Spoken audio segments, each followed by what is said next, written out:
Okay, you good? Yes, we're rolling. Thank you. Great, perfect. Can you just check that camera?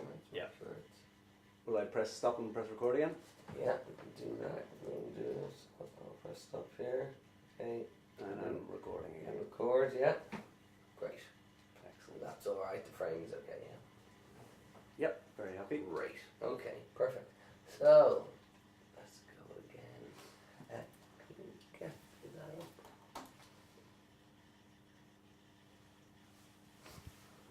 Okay.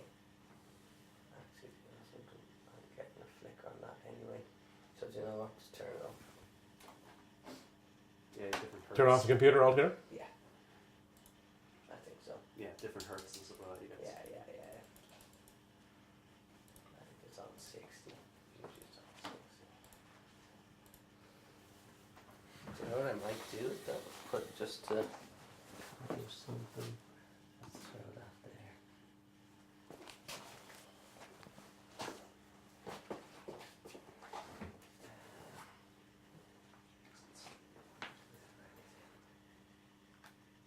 Yeah, just a little bit.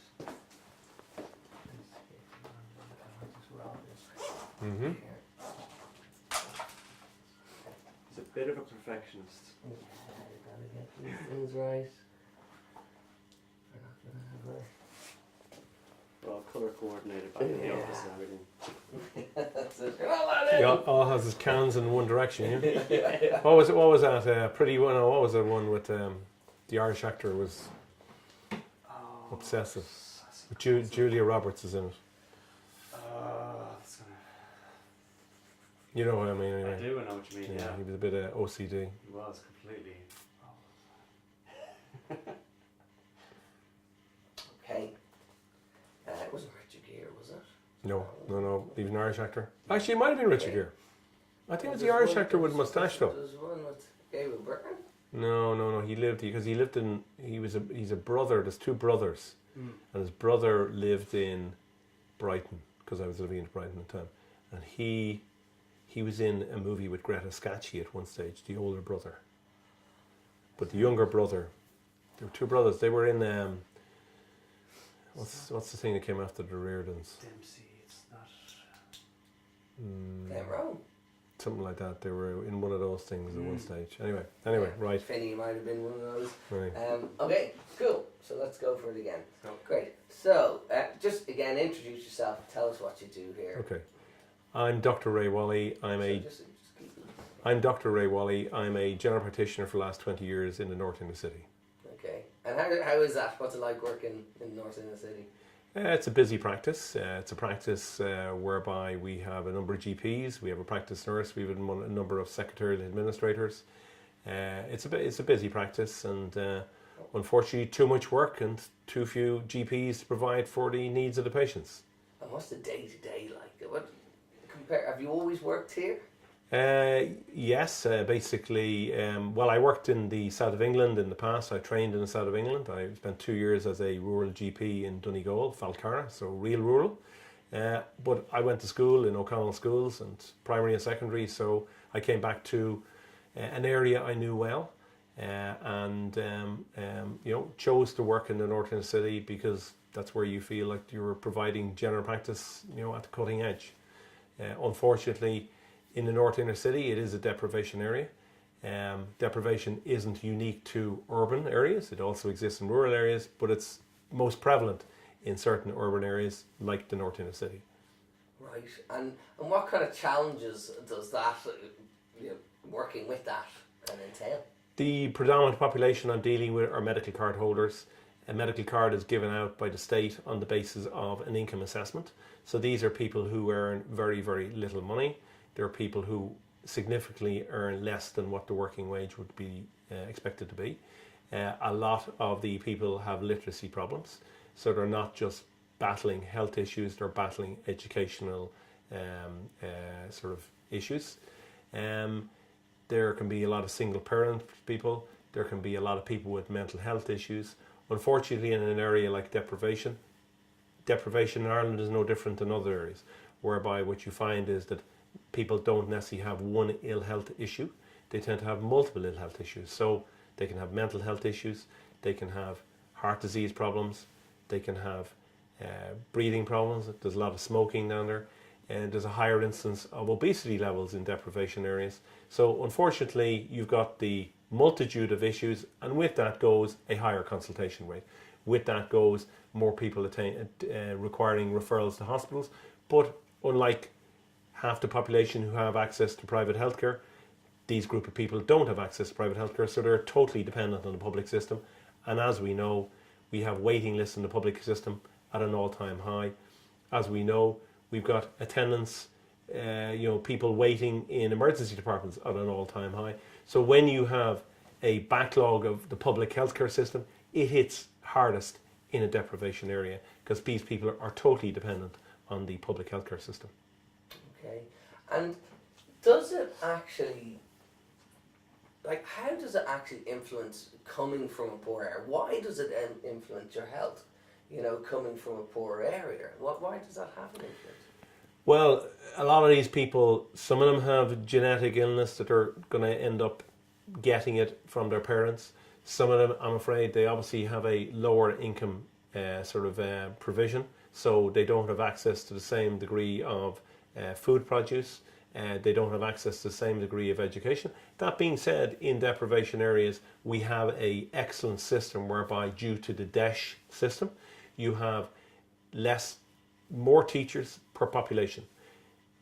It is unfortunate that that is applied in other countries. We don't apply the same system in Ireland, whereby you have a deprivation weighting to allow a WEIGHT. There's lots of weighting, but there's no deprivation weighting to provide more significant resources in healthcare to these population. So historically, unfortunately, these people, there's a higher prevalence of cigarettes. We know that a significant proportion of the admissions to hospital is due to cigarette-related illness, heart disease, chronic obstructive airways disease. In these areas, if you take a picture of a lot of these areas, there's less green space. So there's less access to playing fields, there's less access to sport. So as a result of that, you have got more people being preyed upon by drug dealing and whatever, so you have more addiction problems. And in this population, you have lots more mental health issues. So unfortunately, because of all of that, you have the wrong reasons providing health issues. Internationally, there's a rule of thumb called the Tudor-Hart principles. And Julian Tudor-Hart is a professor of general practice in Wales. And what he found was that where you have most clinical need, most medical need, you had least provision of resources. And certainly in healthcare in Ireland, that is still the situation in 2018. And in layman's terms, what does this equate to? Like, if you could talk through the idea of, the difference in mortality rates, these kind of things. What does it actually like? What are the kind of direct results?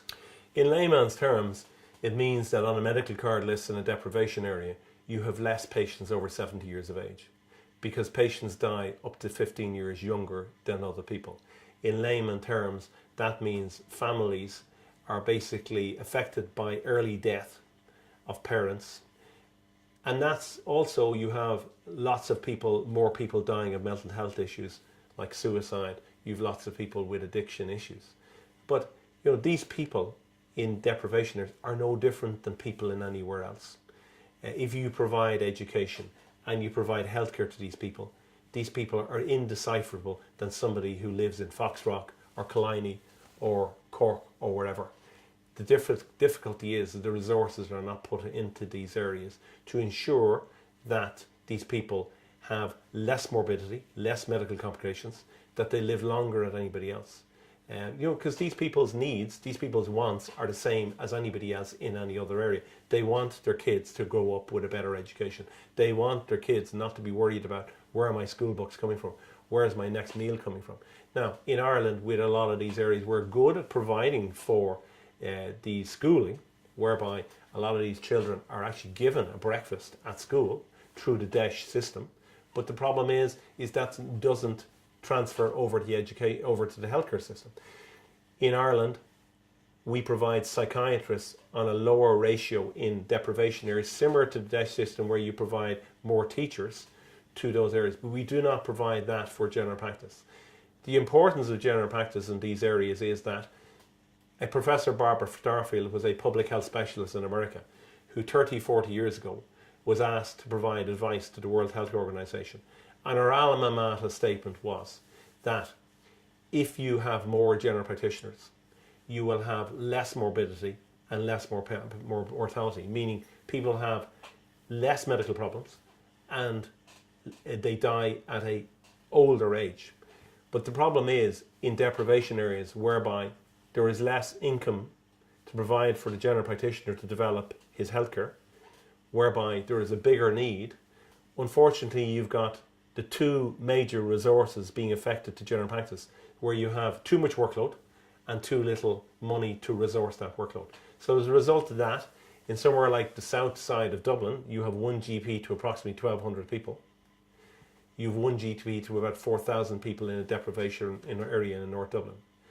Now, all of this is also going to change in the next few years because you've got, unfortunately, a tsunami of general practitioners about to retire. So in some areas around the country, like Leitrim, 50% of the general practitioners will retire in the next 5 years. The other problem with healthcare in Ireland is we have no structured chronic care programs. And although, for example, you might have heart disease, we do not have a proper, homogeneous provision of chronic care to those people in general practice and the community area. So because of that lack of planning from the state, we're not boxing clever and providing resources to ultimately save the state and money. Unfortunately, we live in an era where everything is judged on the benefits from the economic dollar that you spend, economic euro. And we don't have programs in place whereby you can get benefit from that, because it needs to be a structured homogeneous system throughout the country. Our system of provision of healthcare is heterogeneous. It's not homogeneous.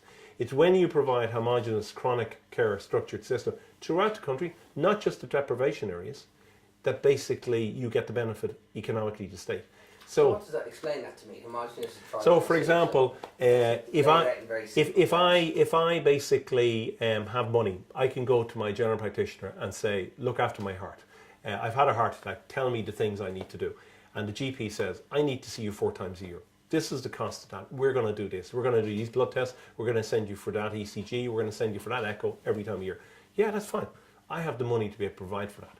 But if I'm a public patient in a deprivation area, I say to that patient, unfortunately, my job here as a GP, with so few GPs in this area, is I'm in a fire brigade system. So you really come to me when you have an emergency, and I'll deal with your emergency. But unfortunately, because I'm not resourced to do this, I cannot provide a structure for you to say, I come to you every so many times a year to get this done, every so many times a year to get that done. If I refer for an echo in the Mater Hospital, there's a long waiting list. There's a long waiting list for the consultants. There's even a long waiting list for the GPs. Whereas the people who got the private money can go to Blackrock or Mater Private or the Beacon or whatever, or the Hermitage, whatever other private facility. And I'm mentioning many because it shows that they're all around the city. Whereas the public patient is dependent totally on the public hospital. Now, in latter years, we're providing monies to our public system which are appropriate to European countries. But the trough, when we didn't provide that for the decades, has not been met. And as a result of that, waiting lists have greatly increased. So the people who are in the deprivation area, who have more of these ailments, there are people in other areas where they're not deprivation, have all these ailments as well. But the problem is, the number of ailments of a person in a deprivation area tends to be greater. So they're on more waiting lists with more ailments that can kill them, that an answer isn't being provided for. So the problem is that if you have less money in your pocket, you can purchase less healthcare. And that leads to? And that leads to people suffering, and it leads to early deaths. And in an era of 21st century medicine, whereby we're now talking about getting a medicine for a specific person, Ireland hasn't come into the 20th century for those patients who are wholly dependent on the state. And that goes for not just people in deprivation. So Ireland needs to step up to the game and provide more money into general practice so that we can use our skills. Equally, what is happening in Ireland is we're not retaining general practitioners that we train here. because other English-speaking jurisdictions like the United Kingdom, like Canada, like Australia, like New Zealand, love our well-trained healthcare professionals, GPs. They already provide these chronic structured care programs. So they walk into a system whereby they don't have to fight for everything. And the first words out of their mouth isn't an apology. I'm sorry, this is what I should be doing, but I can't get access to that because you have no money. And because of that, people are suffering more than they should. They're dying younger than they should. And families basically are being split up at an earlier level than they should be. Okay. And tell me, what effect is it on, so apart from like a later in life and care and stuff like that, but those, I remember you talking to me when I first rang you, and you were telling me about the idea of explaining to people just basic good nutrition. What effects, like compared to wealthy areas, you know, where there might be maybe more education on this, and in poorer areas, what effect does that have in the long term? Just even explain that whole idea. I remember you saying about water, you explained to people about just drinking water and those things. Could you go through that? Well, again, because basically people have poor literacy skills, they can't go and get this information themselves. They equally cannot impart that to their children. So many of your consultations consist of explaining to people that, no, literally, if you're not drinking enough liquids, it means that you are volume depleted. It means your urine will be a darker colour. It means that can bring on tiredness, that can bring on headaches, that can bring on lots of symptoms, can bring on constipation. If you're not eating enough roughage in your life, so simple things like what is roughage? To reduce your incidence of heart disease, to reduce your incidence of colon cancer, you need to be eating what's called a fibre provider. And they're in simple products like breakfast cereals. So you've got porridge oats, has lots of fibre in there, very, very basically good, simple food that you can buy anywhere. Educating to the benefits of that, educating them down to the fact that, yeah, look, you're probably living on takeaways. The problem is with the takeaways, they're processed foods. We know that people do not live longer if they're eating more processed food. So the problem is, if the parents don't have the education, they're not imparting it to their children. Now, thankfully, some of the children are imparting it to their parents, but equally, they don't necessarily have the structure and organisation to basically go and resolve these issues. So many of your conversations are down to stuff that you acquired, information that you acquired from your parents or your sister or your brother or something that you read. Because, we live in an era where we're all trying to ensure that we are healthier, that we're getting more out of life, that we have a life-work balance. But the problem is that if you have literacy skills that are not up to scratch and your parents don't have that to impart to you, I'm afraid it's a bigger burden, and it means that you're coming to a general practitioner, you're starting at a lower level than you previously were. So things that people who are middle class or upper lower class, where they had an education, a lot of these people don't have, so they're fighting against that for simple things. And what does that then equate to?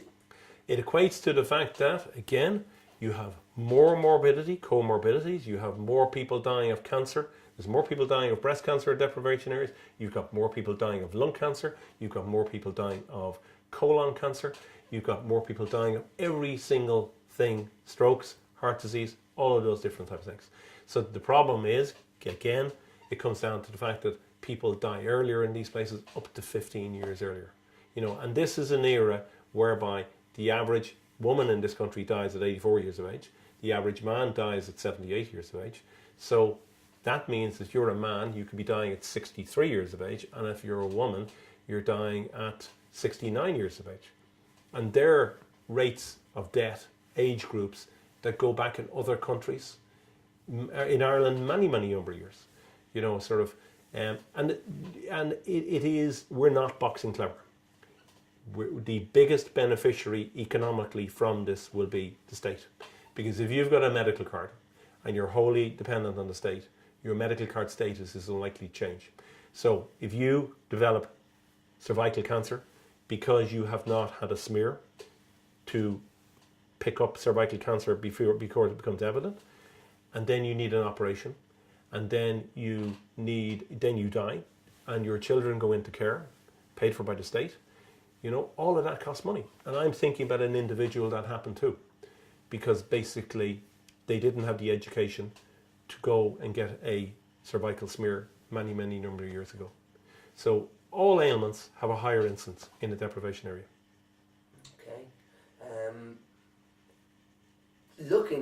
Having described that, and that's basically what you talk to in that report, the IMO report. That's what comes across as, if you could Sure. say it to. The Health Inequities report that the IMO done in March 2012 talks about the different approaches to improve how we could provide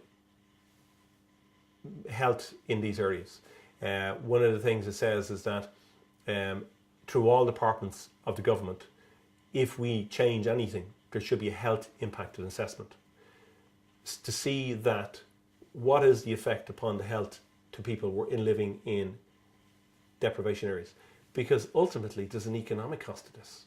So if you get people, there are statistics out there whereby if you've got people who go on ill health because of back pain, they've worked out the cost of that to that employer and all that. All of this has been done internationally, but we have not applied the lessons learned from other countries. And the benefits... I'm just going to stop you. Just for continuity, we'll keep that just up there. Fair enough. Okay, sorry, screwing things up. Yeah, that's all right. We can leave that there. I don't think, so long as it's out of the shot, I don't think it'll make a difference. Yeah, it's fine, but we'll just leave that there. Great. So although in Ireland we do similar studies to what happens in other jurisdictions, and we're great at doing studies, the problem is we're not good at applying the lessons learned. And these are lessons learned and studies gained, where the information gained here, and the lessons learned from other jurisdictions when they've applied the data that they've got. We don't do that. And the problem is we do always get there, but we get there 10 and 20 and 30 years later. And in that void, lots of people die too young, and they die suffering. And that's wrong. We need to be basically learning the lessons of other jurisdictions and providing more resourcing for health inequalities. Okay.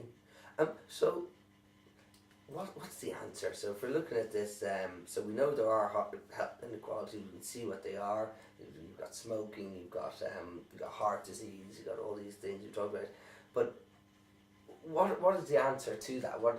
How can we fix this problem? Well, we need to provide better care through general practice.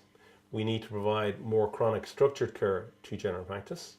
We need to ensure that the resources are there to support GPs to provide the local healthcare. We need to ensure that the workload need in these areas is appropriately resourced. We need to provide deprivation weighting, be it in a rural area or an urban area, similar to what happens with the DESH system, similar to for education, similar to what happens provision of psychiatry care in deprivation areas. We need to continue with the support of education. It can't just be with the children, it needs to be for the adults. Those people need to have supports in regard to their literacy skills to allow them ensure that they maintain their health. We need to make sure that whatever is available to more affluent people, that we're emulating it in the deprivation areas. We need to provide better access to diagnostics for GPs in these areas. We need to take cognizance of the fact that we have long waiting times that are not being met, which unfortunately are going to be even longer in the next few weeks because of the crisis in the emergency departments and the waiting lists. We are stopping elective surgery, and the majority of people who are on elective surgery lists are people obviously who have health problems, and there's a greater instance of those in deprivation areas. So we're not targeting appropriate resourcing to the areas of most need, the Tudor Hart principle. Rather than you have a area of most need with least resources, we need to be providing more resources to those areas, be it urban or rural, and meeting the need of those patients. Because from a financial point of view, the state is the biggest beneficiary of meeting the health needs of those patients. And if we don't meet it, the state is equally the biggest loss. And that's beside the social cost of somebody either suffering with multiple comorbidities, multiple medical problems, or the social cost of those people dying young. Okay. Do you think the health inequality gap is widening, or is it closing, or how's it looking? I think at least it's staying the same. Maybe start with, I think the gap is. Okay, I think the gap is at least staying the same. I don't believe it is improving. There's no evidence of it improving. Certainly, there is a higher incidence of certain cancers. The irony is that the biggest area where these higher incidence of cancer was is the Dublin 15 area, which was the area where Minister Varadkar, as the Minister for Health, when these statistics came out, was the Minister. He's now the Taoiseach. I'm afraid the local TD needs to be addressing these things not only in his own area but other deprivation areas. Okay, so what have we done that's right, and maybe go through some of the processes that have been set up, some of the projects that have been set up that are helping, and some of the things that we've done that aren't helping? Things that we've done in the last 7 years would be we set up... So things that we've done that are helping. Okay. Things that we've done that are helping in the last decade, I'm not too sure the exact start date, but for example, we're providing a cervical screening service. So cervical cancer is a cancer which is most prevalent in those areas of higher deprivation, but it can affect obviously any woman. It's something which has been provided in more go-ahead countries for the last 30, 35 years, countries like Sweden, countries like the United Kingdom. It's only in the last decade that we're providing cervical screening. It's only in the last decade that we're providing breast screening. And these are screening services whereby, again, the incidence of these cancers are most prevalent in areas of deprivation. Big causes of these cancers can be cigarettes, can be alcohol consumption, and unfortunately in those areas we have a higher level of alcohol consumption, we have a higher level of smokers. Now there are other contributing factors to these cancers, but by providing good screening services, which we are now doing, which are homogenous screening service, so the screening service that you are getting in the North Inner City is at least the same level as what you're getting in Mizenhead or Mallinhead, and that's what you want, so that how much money you've got in your pocket doesn't influence how accessible that screening service is.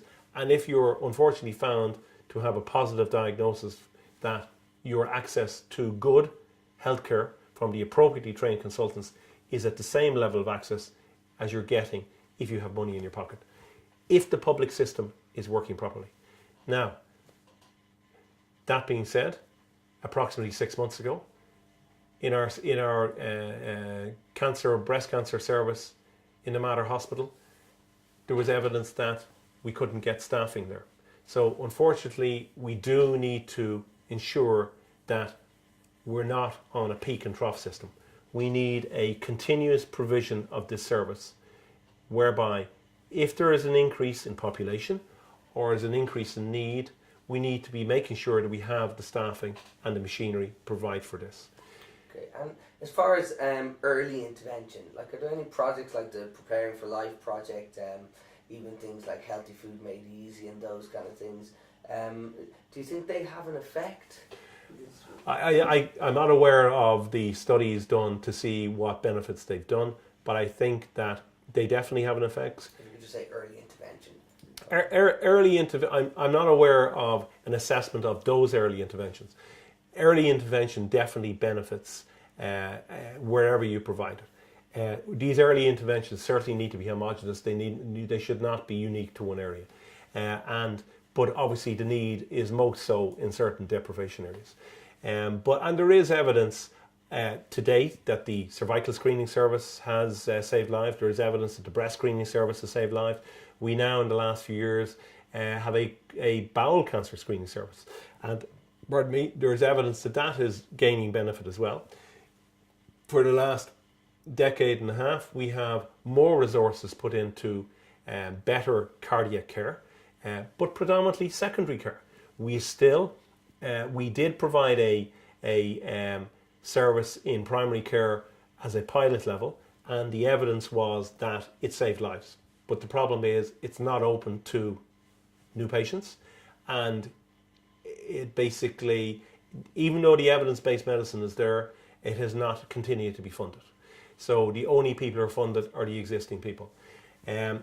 So there are many studies out there showing the evidence of interventions. There's also very good evidence that the improved treatment of stroke is happening in areas. So whatever we've done, there is evidence, but we're playing catch up all the time. We're not innovators. With the standard of medical training in this country, we should be leading on this. But the problem is we're not. We're good at producing glossy documents. We're not good at providing implementation. And the problem is we're then losing our medical leaders because they're emigrating abroad. And that's not good for the development of new healthcare in this country. And we all have an interest in this because we're all unfortunately going to be patients, and we're all going to unfortunately pass away at some stage. We're all going to age. So we need more innovation. We need to be at the cutting edge, but we're not. We're playing catch up all the time. Okay. Is there anything that pretty much covers everything? I think. Just for yourself, or any other last little things you'd like to say, just about health inequities and how we might, like on a day-to-day level, like, you know, people coming into your practice and stuff like that. What do you think you can do to help, and what? Well, actually, I'm going to give you another topic. On a simple level, my practice nurse, because we are virtually wholly medical card practice, so we're referring to the public system. And with waiting lists being a year to 2 and 3 and 4 years long for certain consultants, because we have 500 consultants short in this country, 2 hours of my full-time practice nurse workload consists of rejection letters from the hospital. And a rejection letter is called a validation letter. So it consists of, you refer Joe Bloggs to us, you refer him to the vascular consultant, we are aware you refer them with a peripheral vascular disease problem. That's a sort of where the circulation is not going to his legs as well as you should do, or he's on a waiting list for a coronary angiogram. Does he still need to be on that list? Okay. Now, they have written to the patient who has literacy problems, who doesn't know what has come in the door, and he hasn't answered it back because people who have literacy problems are scared of returning these things, so they don't do anything with it. So we then get this rejection letter from our original referral, and my nurse's job of 2 hours of her week is to actually ensure that that person is maintained on the waiting list. That's a joke. That's madness. So 2 hours of clinical time that she should be looking after patients is taken up by ensuring that people are maintained on a waiting list. That's the madness of King Arthur. So we need to start boxing clever, and we need to ensure that the priority here is not cleansing the waiting list. In the United Kingdom, those letters used to come to GPs. It was then because the workload of general practice was going up with non-evidence-based medicine, rather than stuff that improves the lot of the patient, rather than extending their lifestyle. Things like that became the burden of the administrative department of the hospital, rather than giving it to a group of people who have too much workload to provide for, where there's a shortage of, and that shortage is going to get worse. We need to have a Department of Health, who are supposed to be the healthcare planners, engaging to plan healthcare to meet the needs of the population, and not just to meet the needs of the politicians to make them look good. And that's not happening. Okay, great. Okay, that's great. That's really good. Yeah, I think that pretty much. I'll just look through here. We covered everything. Groups. Yeah. I think that's pretty much everything covered there. Where is this going to, by the way? Now, so this is for the documentary called The Health Effect, and we're basically looking at the health inequities. Okay. So that's. And where will this be played? DCTV. Okay. Dublin Community TV. So okay. we're near TV. Okay. And yeah, it's going. And do any of the big crowd, the TV3s, the RTEs, ever take up in this stuff? No interest. This is this probably though sees more people though because it's local or community. You'd hope that way, yeah, but lots of people just watch their box sets nowadays on Netflix. I mean, I'm not going to be famous. Well.